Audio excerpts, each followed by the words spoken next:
Hello friends, welcome back to जोविलियर channel. आज की क्लास में हम श्रीलंका स्टैटिक जीके के बारे में पढ़ेंगे। इससे पहले वाली जो क्लासेस हैं उनके अंदर मैंने 7 नेबरिंग कंट्रीज़ करवा दी हैं। बस हमारी 2 नेबरिंग कंट्रीज़ बचती हैं। आज एक श्रीलंका को कवर करवा देंगे और एक और बचेगी हमारी मालदीव्स, उसको अगली वाली क्लास के अंदर हम कवर करवा देंगे। सो आज की क्लास में हम श्रीलंका की जो स्टैटिक जीके है उसके बारे में पढ़ेंगे और उसके बाद हम जितने भी उसके जो करंट मुद्दे हैं, जैसे कि जो इकोनॉमिक जो क्राइसिस चल रही है श्रीलंका के अंदर, उसके बारे में भी पढ़ेंगे। सो ये जो क्लास है वो एग्ज़ाम के पॉइंट ऑफ व्यू से बहुत ज़्यादा इंपॉर्टेंट है और करंट अफेयर के हिसाब से भी बहुत ज़्यादा इंपॉर्टेंट है और बहुत ज़्यादा चांस हैं इस टॉपिक से क्वेश्चन बनेंगे ही बनेंगे। तो चलिए शुरू करते हैं अपनी क्लास। तो सबसे पहले हम इसके जो नेशनल सिंबल्स हैं उनको जान लेते हैं एक बार। जो श्रीलंका के जो नेशनल सिंबल्स हैं, जो नेशनल फ्लावर है उसका नाम है blue water lily. Blue water lily is the national flower of Sri Lanka. National bird jungle foul. National tree ironwood. National flower blue water lily, national bird jungle foul, national tree ironwood, national sport volleyball. तो ये तो हो गई इसकी कुछ जो important जो national symbols हैं वो। अभी हम इसकी कैपिटल देखते हैं। तो जो कैपिटल है श्रीलंका की वो है श्री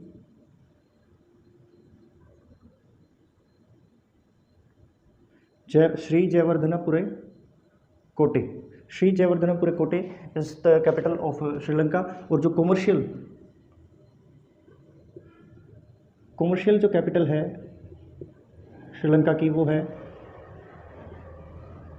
कोलंबो, जो one of the important city है जो श्रीलंका के अंदर, उसी को कॉमर्शियल कैपिटल का दर्जा प्राप्त है। सो जो कॉमर्शियल कैपिटल है वो है कोलंबो और जो मेन जो कैपिटल है वो है श्री जयवर्धनपुरे कोटे। और जो करेंसी है वो है श्रीलंकन रूपी is the currency of Sri Lanka. और प्रोविंस जो हैं यानी कि जो प्रांत हैं वो कितने हैं? वो 9 प्रांत हैं टोटल प्रांत। श्रीलंका के अंदर 9 प्रांत हैं और जो पार्लियामेंट के अंदर जो सीट्स हैं वो हैं 225 जो सीट्स हैं पार्लियामेंट के अंदर। सो जो फ्लावर है, नेशनल फ्लावर जो है श्रीलंका का वो है blue water lily, bird jungle fowl, tree ironwood, national sport volleyball, capital Sri Jayawardenepura Kotte और जो कॉमर्शियल जो कैपिटल है वो है अपनी कोलंबो। और जो करेंसी है वो है श्रीलंकन रूपी। प्रोविंस जो 9 प्रोविंस हैं श्रीलंका के अंदर और जो पार्लियामेंट है उसके अंदर 225 सीट्स हैं। सो आप चाहें तो इसका स्क्रीनशॉट ले सकते हैं। आगे बढ़ते हैं। सो जो श्रीलंका है उसको pearl of the Indian ocean, pearl of the Indian ocean, Hind महासागर का मोती बोला जाता है। क्योंकि एक कारण है, ज्योग्राफिकल कारण बताता हूँ मैं। ये देखिए, जैसे कि यहाँ से कुछ इस तरीके से अपना ये इंडिया का जो साउदर्न पार्ट है ये है और यहाँ से एक मोती की तरह ही दिखाई देता है ये श्रीलंका। कुछ इस तरीके से यहाँ पे ऐसे प्रतीत होता है कि जैसे कोई मोती गिर रहा हो। सो हम तो जो इसको जो निक नेम है इसका, उसको the pearl of the ocean के नाम से भी जाना जाता है। और श्रीलंका के जो प्राइम मिनिस्टर हैं उनका नाम है दिनेश गेणुवर्धना, दिनेश गेणुवर्धना। और एक लेडी हैं जिनका नाम है श्री माओ भंडार नायके। श्रीमा भंडार Nike was the first woman prime minister ever in the world. ये जो हैं ये दुनिया की पहली ऐसी महिला हैं जो किसी देश की प्रधानमंत्री रही हैं, जो 1960 के अंदर इलेक्ट हुई थी श्रीलंका के अंदर। इन्होंने 1960 में एज अ प्राइम मिनिस्टर सर्व किया है श्रीलंका को। और अभी जो प्रेसिडेंट हैं फ़िलहाल में श्रीलंका के, उनका नाम है Ranil Vikram Shinde. Ranil Vikram Shinde is the president of Sri Lanka. और इससे पहले जो थे वो थे गोताबाया राजपक्षे, जो देश से रवाना हो चुके हैं उनके बारे में भी हम पढ़ेंगे। सो ये थी कुछ जानकारी, जो कुछ स्टैटिक जानकारी जो थी ये श्रीलंका के बारे में। अभी हम जो इकोनॉमिक क्राइसिस है उसके बारे में पढ़ेंगे श्रीलंका की। आप चाहें तो इसका स्क्रीनशॉट ले सकते हैं।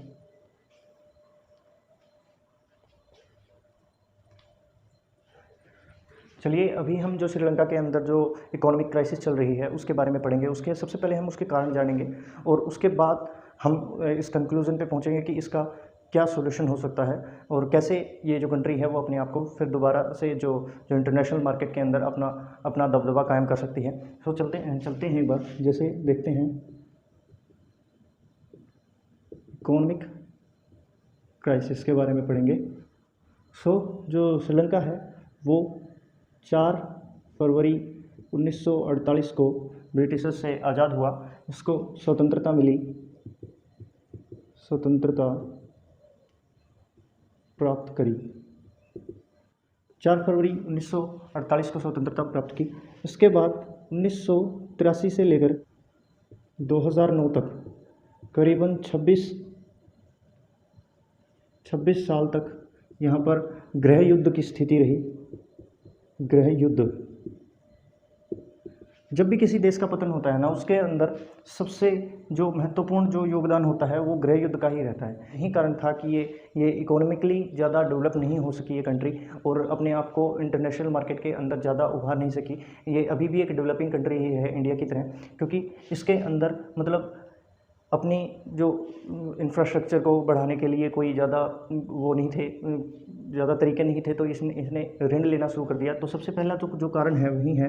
कारणों की बात करें तो सबसे पहला जो कारण है इसका मतलब इकोनॉमिक क्राइसिस का सबसे पहला कारण यही है कि ये कर्जे में डूबा हुआ था। कर्जा लिया है इसने, किससे? इंडिया से लिया है, चाइना से भी लिया है, इसने वर्ल्ड बैंक से लिया है कर्जा, इसने एडीबी से लिया है, एशियन डेवलपमेंट बैंक से, और बहुत से जो संस्थाएं हैं उनसे इन्होंने कर्जा लिया है, जो एक मेन कारण है इनकी जो इकोनॉमिक क्राइसिस का। दूसरा कारण ये है कि इन्होंने जनता के हित में, मतलब सरकार ने ऐसा कर दिया कि कुछ टैक्सेस हैं, लगभग 7 से 8 टैक्सेस हैं जिनकी जो ओरिजिनल वैल्यू है उसको घटा दिया। यानी कि जैसे कि वैट ले लीजिए, वैट वैल्यू एडिड टैक्स है, उसको 15% था पहले ये टैक्स, उसको घटा करके 8% कर दिया, जो देखने में काफ़ी अट्रैक्टिव था। बट इसने जो राजस्व था, जो श्रीलंका का जो राजस्व था उसके अंदर काफ़ी योगदान दिया है उसको कम करने में। यानी कि इन्होंने जो टैक्सेस थे वो कम कर दिए। तीसरी चीज़ ये आती है कि जो विदेशों से जो क्रॉप्स को ग्रो करने के लिए, यानी कि जो फसलें हैं उनको अच्छे तरीके से ग्रो करने के लिए जो केमिकल होते हैं, केमिकल्स का जो इंपोर्ट है वो बंद कर दिया देशों से। जो केमिकल का जो इंपोर्ट होता था फसलों को और ज़्यादा ग्रो करने के लिए, तो वो भी इन्होंने बंद कर दिया। जिससे क्या हुआ कि इन्हें इंपोर्ट करना पड़ा, सीधा ग्रेन्स का ही इंपोर्ट करना पड़ा। यानी कि इन्होंने केमिकल इंपोर्ट ना करके जो अनाज था वही इंपोर्ट करना पड़ा, जो इसकी जो फॉरेन करेंसी है उसको ह्रास करने वाला था। यानी कि उसने जो विदेशी जो मुद्रा है उसका पतन किया। और जो चौथा जो कारण है वो है ईस्टर हमले। जो 2019 के अंदर जो ईस्टर हमले हुए हैं, यानी कि जो चर्चेस में और जो होटल्स के अंदर जो ईस्टर हमले हुए, उसके कारण यहाँ मतलब 250 से 300 के करीबन यहाँ पर हत्याएं हुई हैं, मतलब मरे हैं लोग। और इसी के कारण जो टूरिज़्म है, टूरिज़्म को पर काफ़ी असर पड़ा है और इसमें मतलब काफ़ी घाटा हुआ है इनको। टूरिज़्म मतलब कम हो गया है बिल्कुल।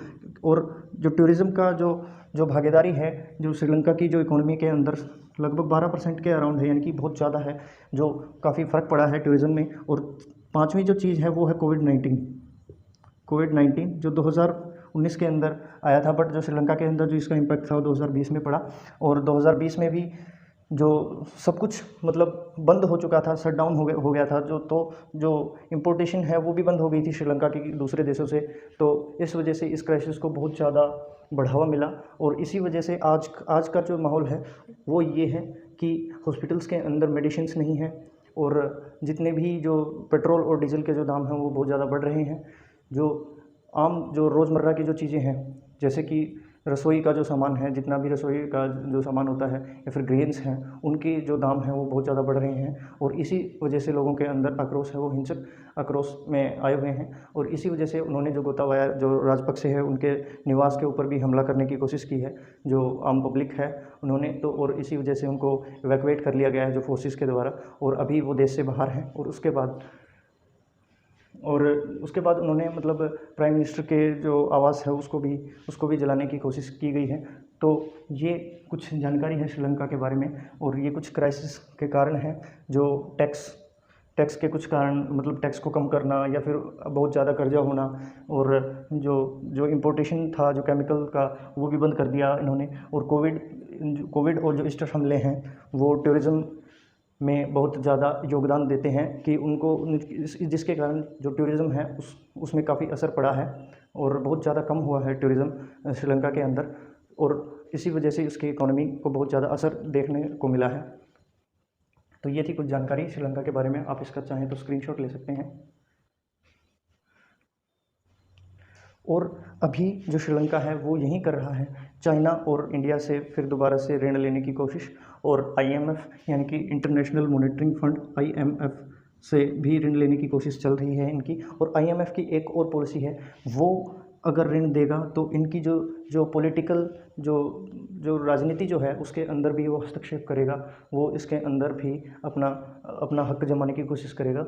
सो जो अभी जो श्रीलंका है वो एक पतन के माहौल में चल रहा है। सो और क्योंकि इसके एक कारण और भी है, क्योंकि जो श्रीलंका के अंदर एक ही परिवार की जो राजनीति हमें देखने को मिली है, जैसे कि महिंद्रा राजपक्षे जो पहले प्राइम मिनिस्टर थे जो श्रीलंका के, उन्होंने एज अ प्रेसिडेंट भी श्रीलंका को काफ़ी सालों तक सर्व किया है, और गोताबाया राजपक्षे भी उसी फैमिली से हैं। सो एक फैमिलिज्म भी देखने को मिला है श्रीलंका के इस राजनीति में। तो ये थी कुछ जानकारी श्रीलंका के बारे में। आई होप कि आपको अच्छी लगी होगी, इन्फॉर्मेटिव लगी होगी। मिलते हैं अगली क्लास में, तब तक के लिए जय हिंद।